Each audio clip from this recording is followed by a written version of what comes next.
بسم اللہ الرحمن الرحیم۔ السلام علیکم ورحمۃ اللہ وبرکاتہ۔ معزز خواتین و حضرات، آج میں آپ حضرات کے لیے 22 جمادی الثانی کا ایک نہایت ہی مجرب اور پاورفل قرآنی وظیفہ لے کر حاضر ہوا ہوں۔ اگر آپ اطمینان قلب سے محروم ہے، یا آپ کو دل کا کوئی بیماری ہے، یا چاہے آپ بے قرار، پریشانی اور غمگین رہتے ہیں، اور آپ ہر وقت ٹینشن اور پریشانی کے اندر مبتلا رہتے ہیں، اور آپ ہر وقت پریشانیوں میں، اذیتوں میں اور بیماریوں میں مبتلا رہتے ہیں، اللہ رب العزت صرف ایک دن کی برکت سے آپ کو نجات عطا فرمائے گا۔ اور یہ وہ خاص دعا ہے جو حضرت ابو بکر صدیق رضی اللہ تعالی عنہ کے لیے اللہ رب العزت نے قرآن میں نازل فرمائی ہے۔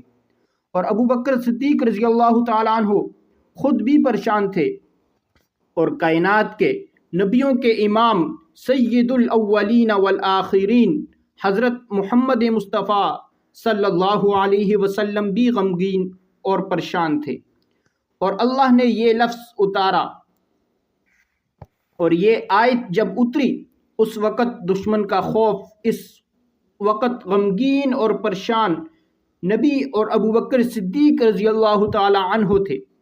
اس کے بعد اللہ رب العزت نے وہ غم، وہ پریشانی، وہ بے قراری، وہ خوف سب ختم کر دیا۔ جو بندہ یہ عمل کرے گا اور اس عمل کو کرتے ہوئے غار ثور کو اپنے سامنے رکھے گا، اپنے تصور میں لائے گا کہ 22 جمادی الثانی حضرت ابو بکر صدیق رضی اللہ تعالی عنہ کی وفات کا ہے، اور اہل سنت والجماعت پوری دنیا اس بات پر متفق ہے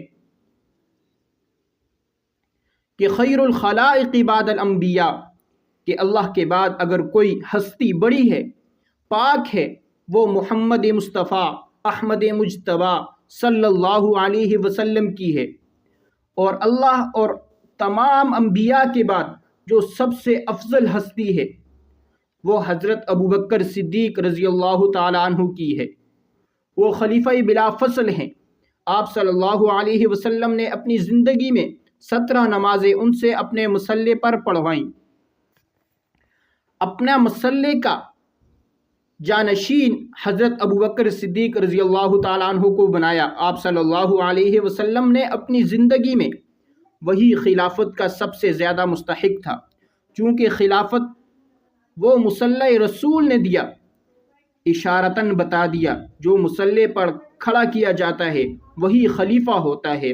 تو خلیفہ رسول آپ ہیں، امت کے پہلے خلیفہ آپ ہیں۔ اب آپ سے محبت جو کرے گا وہ بندہ سیدھا جنت میں جائے گا، اور جو آپ سے بغض رکھے گا وہ عابد زاہد ہو کر بھی دوزخ میں جائے گا۔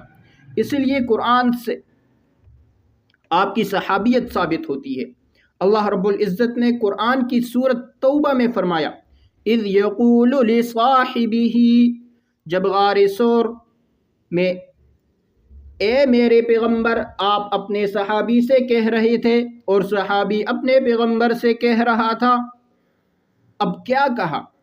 اذ اخرجہ الذین کفروا ثانی اثنین، یہ ثانی اثنین کا لقب ابو بکر اور آپ صلی اللہ علیہ وسلم کو ملا، وہ دو تھے، یعنی ابو بکر صدیق اور آپ صلی اللہ علیہ وسلم دو تھے غار ثور میں۔ غار ثور کا ذکر بھی قرآن نے کیا، وہ اللہ نے بیان کیا، کہا کہ نبی صلی اللہ علیہ وسلم نے کہا، تو نبی صلی اللہ علیہ وسلم نے، لیکن بیان کس نے کیا؟ اللہ رب العزت نے قرآن میں، لا تحزن ان اللہ معنا، یعنی آپ صلی اللہ علیہ وسلم نے حضرت ابو بکر صدیق رضی اللہ تعالی عنہ سے کہا، غم مت کرو، اللہ ہمارے ساتھ ہے۔ آپ صلی اللہ علیہ وسلم نے معیہ نہیں کہا بلکہ معانا کہا کہ اللہ ہمارے دونوں کے ساتھ ہے، یعنی ہم دونوں کے ساتھ اللہ ہے۔ تو آپ نے جو عمل کرنا ہے وہ اس آیت کا ہے، لا تحزن ان اللہ معنا۔ اس آیت کو آپ نے 313 مرتبہ پڑھنا ہے۔ اور آپ کی وفات کا دن، یعنی حضرت ابو بکر صدیق کی وفات کا دن بھی 22 جمادی الثانی ہے۔ امام ابو حنیفہ رحمہ اللہ نے فرمایا کہ قرآن نے قرآن کے لفظ سے پتہ چلتا ہے کہ ابو بکر صدیق واحد صحابی ہیں جن کی صحابیت پر قرآن کی آیت اتری ہے، اور جو ابو بکر صدیق رضی اللہ تعالیٰ عنہ کو صحابی نہ مانے، وہ آپ کے خلاف بولے، وہ آپ کے خلاف بغض رکھے، وہ سیدھا جہنمی ہے، وہ سیدھا جہنم میں جائے گا، وہ مسلم نہیں ہے، کیونکہ قرآن نے ان کے لیے صحابی کا لفظ بولا ہے، لا تحزن ان اللہ معنا۔ جو بھی 313 بار اس آیت کو پڑھ کر دعا کرے گا، اللہ رب العزت اسے پریشانیوں سے نکالے گا، مصیبتوں سے نکالے گا، دشمن کے خوف سے نکالے گا، دشمن کے وار سے اسے بچائے گا۔ جو بھی اس آیت کو پڑھے گا اس کو ضرور کامیابی حاصل ہوگی۔ یہ آیت آپ صلی اللہ علیہ وسلم پر غار ثور میں اتری۔ اس وقت آپ صلی اللہ علیہ وسلم کا سر مبارک حضرت ابو بکر صدیق رضی اللہ تعالیٰ عنہ کی گود میں تھا، اور آپ سوچئے کہ ابو بکر رسول اللہ کا چہرہ مبارک دیکھ رہے ہیں، اور مکہ کے دشمن غار ثور کے اوپر کھڑے ہیں، اور ان کے پاؤں آپ صلی اللہ علیہ وسلم کو اور ابو بکر صدیق رضی اللہ تعالیٰ عنہ کو نظر آ رہے ہیں۔ ابو بکر صدیق نے آپ صلی اللہ علیہ وسلم سے کہا، اگر وہ نیچے جھک کر دیکھیں تو ہم ان کو نظر آ جائیں گے۔ تو آپ صلی اللہ علیہ وسلم نے فرمایا حضرت ابو بکر صدیق سے، لا تحزن ان اللہ معنا، یعنی غمگین ہونے کی ضرورت نہیں، پریشان ہونے کی ضرورت نہیں، اللہ ہمارے ساتھ ہے، اللہ ہم دونوں کے ساتھ ہے۔ اب جو آپ نے کہا کہ اللہ ہمارے ساتھ ہے، اب اللہ نے ان کو ایسا جوڑ دیا، یہاں تک کہ غار میں بھی ایک ساتھ، ہجرت میں بھی ایک ساتھ، بدر میں بھی ساتھ، احد میں بھی ساتھ، بلکہ ہر جگہ ساتھ، یہاں تک کہ جنت میں بھی ساتھ ہیں، اور حوض کوثر میں بھی ساتھ ہوں گے۔ ایسا مقام اللہ رب العزت نے حضرت ابوبکر صدیق کو عطا کیا۔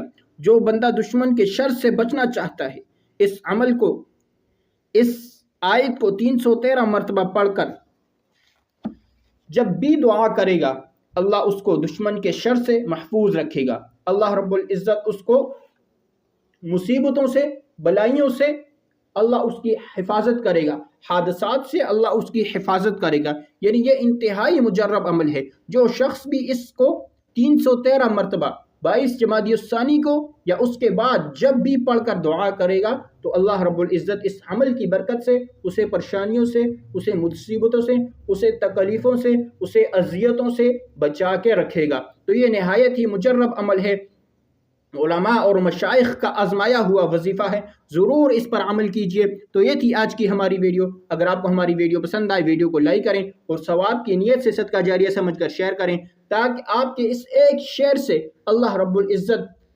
پتہ نہیں کتنے لوگوں کو نجات عطا کر سکتے ہیں۔ تو ضرور اس ویڈیو کو آگے شیئر کریں تاکہ آپ کو بھی فائدہ ہو اور آپ کے تمام دوست احباب بھی اس ویڈیو سے فائدہ حاصل کر سکیں۔